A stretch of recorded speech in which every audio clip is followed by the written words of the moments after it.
Strength is measured in time, not weight. Alright guys, this is one of these expressions that the mad scientist, who I greatly respect, Louism, has said quite a few times. And I think it's one of those things that when people hear it, they're like, okay, this is crazy Louis speak. Like, this is crazy Louis speak. What is he even talking about? He says stuff that doesn't make sense sometimes. But it actually does. And I'm going to explain why it makes sense, and I'm also going to explain why it doesn't seem like it should make sense. Now, objectively speaking, how do we measure strength? Like, what is our quantifiable measure of strength? And when I say we, I mean the entire strength and conditioning world, the sports science world. Not your bro, not some calisthenics guy who says, well, I define strength. Nobody asked you. What do real experts and coaches define strength as? Because we have to have an objective measure of any performance metric. Okay? We have to.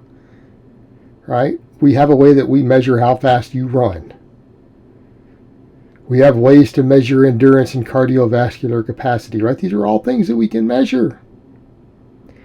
We define strength. Okay. We define strength as the production of force against an external object. And yes, the external part is very, very important. That is extremely important, because no one cares about how much force you produce at a joint in your body. What can you produce against an external object? We then express that by taking a standardized movement and having an athlete lift it and see who can lift the most weight. Now, people say, you're talking just about powerlifting. No, I'm not talking about just powerlifting. The powerlifting measures 3 out of those numerous lifts that you could use. It measures 3 of them. Okay? Squat, bench, and the deadlift. Now, before people say, well, there's leverages involved. Yes, because leverages are part of strength.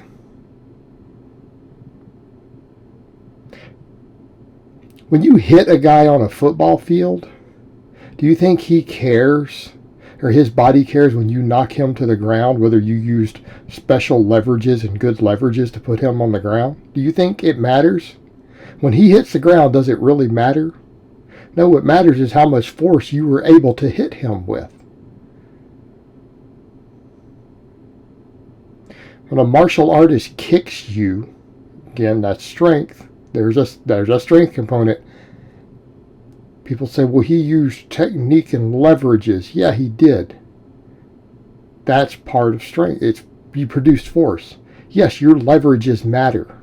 The angles that you hit something at matter. Why does technique matter for that guy? Well, the technique matters because it's going to affect how his leverages are used and how he maneuvers his bones and body to hit you with the most force possible. Okay, there's an enormous amount of skill that goes into that. It's a reason a martial artist can kick you harder than you might think relative to his apparent strength level, right? He knows what he's doing. Hopefully he does, at least. If he's good at it. Hey, let's come over to that point. The production of force against an external object. We quantify that by lifting a weight. Powerlifting, squat, bench, and deadlift. Strength lifting is what? The squat, the press, and the conventional deadlift. The weighted chin-up contest measures it with the chin-up. Curl competition measuring just the biceps, really. Strict curl competition measures it against a curl. They're all done for a 1 rep max, because that is how we measure strength. How much force can you produce? It's not how much force can you produce 27 times. We might call that sprinting. Not strength. How much force can you produce, which is going to move a heavy weight once. I mean, the force is the force. And if you can move it 3 different times, you produce less force. It's easier. The most force has to be produced to lift the most weight, and if it is truly maximum force, you're not doing it more than once. Okay, hopefully people understand that. It's why we measure it that way. How much can you bench, bro? How much can you deadlift, bro? We're just measuring brute strength. It's reduction of force. Let's come over to the time component. People who hear that at a glance assume he's talking purely about dynamic effort work and speed strength. Now, that is part of what he is talking about. Part of what he's talking about. You need to keep in mind, guys like Louis Simmons, they don't think the way other people do. And he makes his own language and describes things his own way because that's the way his brain operates. The guy's a mad genius, right? The guy's absurdly, ridiculously intelligent. So, what is he talking about? If you read further into his books and you step back and try to get through it, because again, they're not always easy to read. You're going to have to reread something several times and try to figure it out and take away from it what you can. I will warn you, when you read his books, which are great, they are not easy to read. Because again, you see how he speaks and the way that he communicates in his own way. Well, he writes it his own way and he organizes it his own way. Let me step back and give you my interpretation of what he's trying to say. And he might get angry. He might hear this, or he probably won't.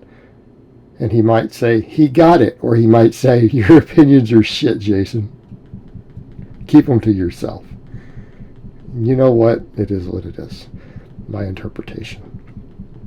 Louis points out, when he says things like that most world records can be timed. In other words, you very rarely see on something like the squat or the bench press. Now, we're not going to get into the deadlift. The deadlift is its own beast.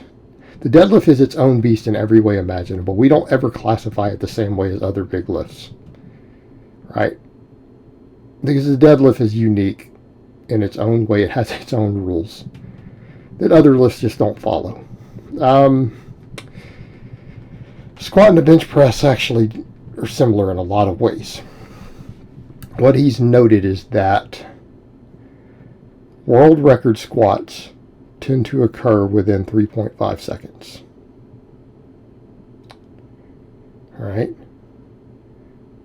3.5 seconds. And I believe he has noted something where he'd measured like world record benches are at about 3.2. And I might have got them mixed up. If I did, I apologize. I might have got them reversed. Either way, the point stands. 3 point something seconds. There, now I can't be wrong. Somewhere between over 3 seconds, but less than 4. So that way we don't get the math wrong and no one can quote me on it. In other words, if you can't make that lift inside of that time, you're not going to lift the weight. So your goal should be that even when you grind and when you strain, that you finish that lift within 3.5 seconds.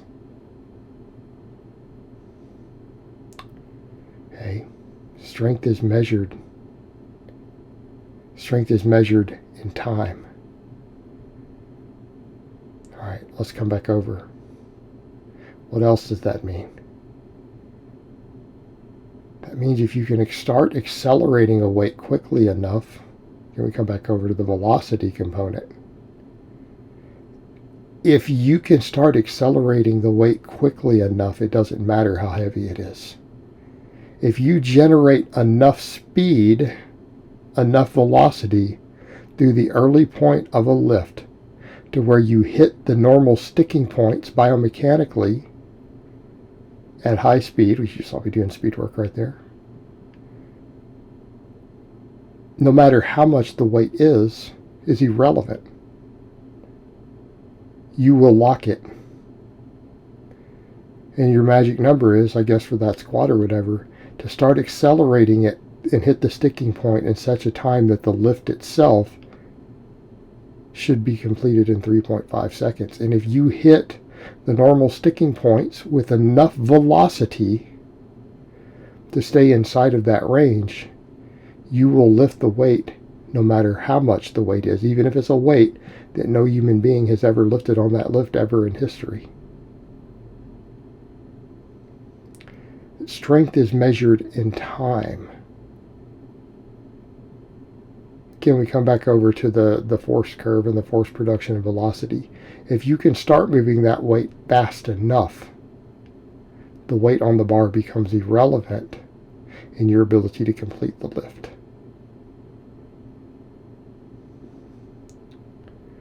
So what he's saying is you need to be able to strain maximally for the 3.5 seconds.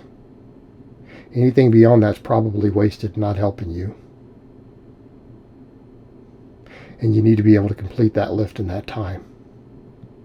So you need to train to be fast enough to do it, and to be powerful enough to do it, and to blast through your sticking points with enough speed to do so.